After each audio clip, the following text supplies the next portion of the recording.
Welcome to the Writing for Change podcast. I'm author Nancy Flinchbaugh, and today I'm interviewing voice artist Kathy Handrock. She recently narrated my 2025 Revelation on the Sea Island novel. And so I decided I wanted to meet her and also introduce her to all of you. My publisher, All Things That Matter Press, have been using her a lot and are really happy with the great job that she does. She retired from being a paralegal for 20 years and was searching for something to do during retirement. And so she decided to take up narrating audiobooks. She loves to read, and this gives her a chance to read a wide variety of books and help them come alive. She did a great job with my book, Revelation on the Sea Island. So join me in welcoming Kathy Handrock to my Writing for Change podcast. Sorry.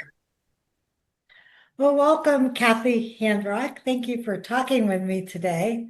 And I just wanted to start by asking you to tell me a little bit about yourself and how you became a book narrator. Um, I'm originally from the Midwest, and my husband got transferred to the South. So I was a paralegal when we moved, and I have been a paralegal or was a paralegal for 20 years until I retired at the end of 2021. And I had or middle of 2021, September. And I had all these grand plans of things I was going to do when I retired, and found out when I got done that I couldn't rock babies in the hospital because the hospital near us doesn't do that. And there was something else I was going to do. And I just saw something online, I think, just a blurb that said, hey, you want to make money? You want to do something with your time? Narrate books. So I thought, okay, I can do that. I read all the time. It's one of my favorite things to do. So I bought a laptop specifically for that. I bought the equipment I needed, and I went out and onto ACX and started picking out books that I wanted to narrate. Saw a blurb that said some lady said that she did it and it took her a year to get her first book. And I had my first book in about 2 weeks. Wow. And it's been basically a constant flow ever since then. Unless I'm on vacation and I can't take my laptop for this particular issue with me, then I'm usually sitting in my bat cave recording from about 11 to 5 or 6 o'clock at night. I know my publisher, All Things That Matter Press, said they've been working with you and they just really like your work a lot. So Good. she Yeah. didn't really want to consider anybody else with my most recent book. And she Yeah, liked every once in a Kathy. while I'll get an email from Deb and she'll say, I have one for you. I can't guarantee it, but I'm going to push for you. Okay, Deb. Well, tell me about your bat cave. You said you go into your bat cave. My bat cave is the closet in the master bedroom. And when you set up recording equipment, you're supposed to have, done. You're not supposed to have any background noise, no feedback, anything.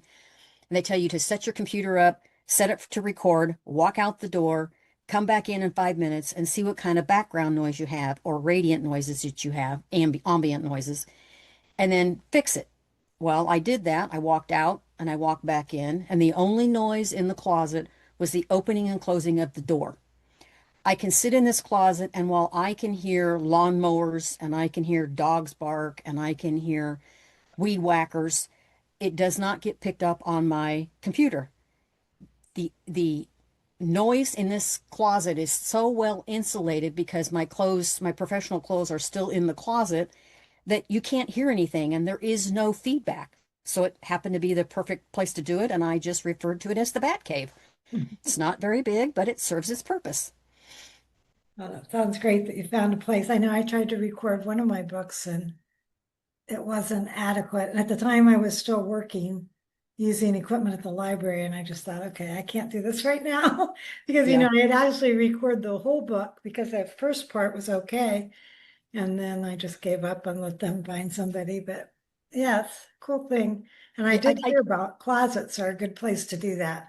it's very good. And my husband will say, we need to get you a better spot. We need to get you more space. Why? The noise level in here is nothing. There is no echo in here. It's like being in a recording booth, a little tiny recording booth. There's no feedback. It's the perfect place to be. And if I get too hot, I can slide the door open My cat sits outside the door, meows at me every once in a while, but I know she's always out in the room. She hides and she sleeps, but she's always here when I'm here. So he knows that I'm up here. If he needs to get hold of me, then he gets hold of me. I get up and I walk around when I need to take a break, and it's is it perfect? No, but the ambiance is very good in this closet and it works and serves its purpose. Right. 128 books later, it nobody's complained yet. So what do you enjoy about this work?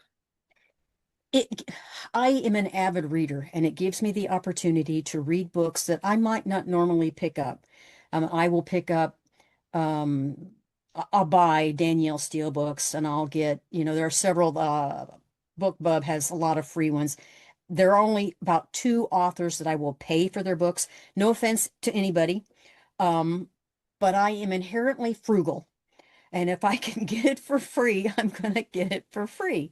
So this gives me the opportunity to read books and authors that I probably normally would not come across. Um, so it broadens my horizons and gives me a different viewpoint on other things. So, and That's it great. also gives me the opportunity to leave things or provide things for people who might not have sight or who don't read as well as I do or as well as seem to think I can. Um, I think it's it, becoming a lot more popular too, that people are listening. I think the younger people, not necessarily because they can't read sometimes, but because they're multitasking and that's the yes, only way they have time, to process a book. yes. And I I don't, listen when I take walks. My husband listens when he drives. He's listening to one of mine right now that he goes out of his way to get to the end of the chapter. He's so engrossed in this book. So, but that just seems to be, that's why I do it. It's fun. I get to read books that I normally wouldn't get to read, and I don't sit around watching TV all day. So, kill two birds with one stone, I you guess. found the perfect retirement activity for you. Yes, yes. And we can still travel. And I just if I'm working on something, I just let them know, hey, we're going to be gone. I'll be away from the bat cave for a little bit while. If you need this today, I can't do it. This is when I'll be back. Give me a little bit of leeway. And so far, it's worked out okay. I've got one person who I'm doing, I think I've done about a dozen books for her. And she's very understanding and she knows we're going to be gone. We got a trip coming up and she knows we're going to be gone. So she extends my deadlines out as long as she thinks I will need them for. And she doesn't complain. She just says, just do them at your pace. I know you'll get them done and they'll be perfect. Okay, thanks. But Well, you did a really nice job of narrating my book, Revelation on the Sea Island. thank I you. just wondered, what did you like about my book? We have been to most of the places that are in that book. And I found it interesting to find things or read about things that I didn't know existed, like the History Museum. I didn't realize that was there in Savannah, and I didn't realize the statue was there. So there were things in there that made me go, huh, next time we go that direction, I'm going to have to look them up. And there's a beach, Hunting Island Beach, and I know is supposed to be just absolutely gorgeous. And several years ago, we went to Huntington Beach, which is not the same, and it's very dirty and it's very gross. So I was telling my husband about it. He said, we were there. I went, no, we were not. We need to go to Hunting Island Beach, and it's supposed to be quite gorgeous, and it's supposed to be has a walkway that goes to it, a boardwalk that goes to it. So I like reading about the places that I know we have been to and learning new things about them. Brook Green Gardens is amazing. I loved Brook Green Gardens. We were there. So there are some amazing history down here in the area and some beautiful places to see. And that just brought them into the book. So I picked up on it as I'm reading them. I go, oh, I know that place. I know that place. Oh, I've been there. So it was good to be able to relate to something that I had read about or I had been. Yeah, the book kind of takes you on a tour of the South, but with an eye to the Black history of the Yes, South, which is sometimes you can go to the South without even seeing that unless you're looking. right, I know, right. I know the first time I went to Brooklyn Gardens, I don't think I learned about that either. But then later, they were, that was a place that really spurred my interest because Ron Days, who was at that time their creative vice president, gave a presentation to all of the people there about the Gullah culture and that. was part of my beginning journey to learn about the Gullah people was at Brook Green Gardens. So why would you recommend people listen to my book? First of all, to get a brief history of the South. Second, while everybody knows that slavery was very prevalent in the South, if you came from the North, it's not really talked about, it's not really acknowledged. But if you're in the South, there are places where people are still very vocal about it, either for or against. Um, and there are people get very irate if you say that didn't happen or yes, it did. So this reading your book will give them the idea, will give them the understanding that it was a very real thing. Slavery was a very real thing. And when you're from the North, it's you know about it, but you don't know the extent and the prevalence of it in the South. And your book brings that across. And I think that's, what do they say? If you ignore history, it's bound to repeat itself. Um, and we don't want to repeat that history. There was nothing pleasant about it. There was nothing nice about it. It was denigrating a whole human population that should not have been denigrated. But so I think this will give them an idea that, hey, they're humans and they deserve the same rights and respect and courtesy that everybody else gets. Yeah, well, That's thank you. Yeah, it's very scary to me to the idea of trying to take part of our history out. You know? yes, yes, So I do think truth telling is really important about what happened then, how it continues to impact us today, and how we're all connected as Americans, like the mixed DNA, most African Americans have European right. DNA, and a lot of white white Americans do too. So I wanted to kind of explore that, how we are connected and we're part of the same country. The thing that some people don't understand, or maybe a lot of people don't understand, is if you don't spend any time in the South, or if you haven't read any books on the history, because they want reparations, and they're always saying, pardon the political stuff, but they're always saying, hey, we need to be made whole for the things that happened to our ancestors. But what they don't stop to think about is that there were black slave owners and black people that brought black people over from Africa and sold them to the whites. So it was just as much a black issue as it was a white man owning a black person.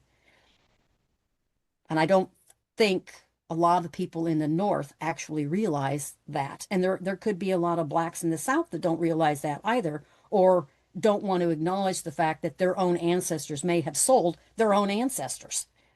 Yeah, and it was the European traders that were there. Right. But you're right. There was definitely some selling among the people there that was made it possible for the Europeans to get the slaves in the first place. But you said you were from the Midwest originally. Where were you from? Iowa. Iowa. Oh, okay. Heart of the Midwest, Iowa. Yeah. Born and I raised. lived in Iowa 6 years. Did you? Ames and Iowa City.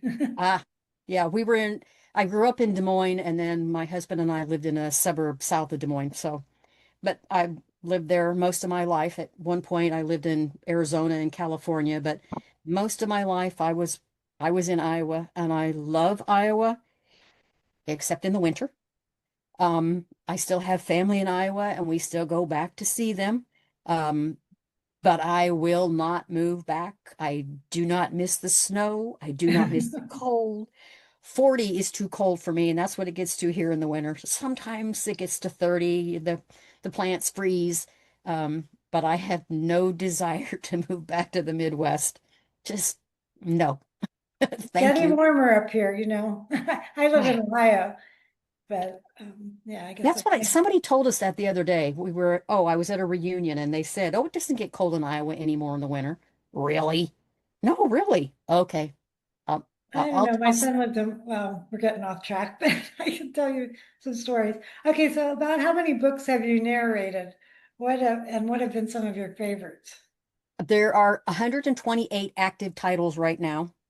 I have two or three writers, authors, producers, whatever you want to call them, who I have done multiple books for.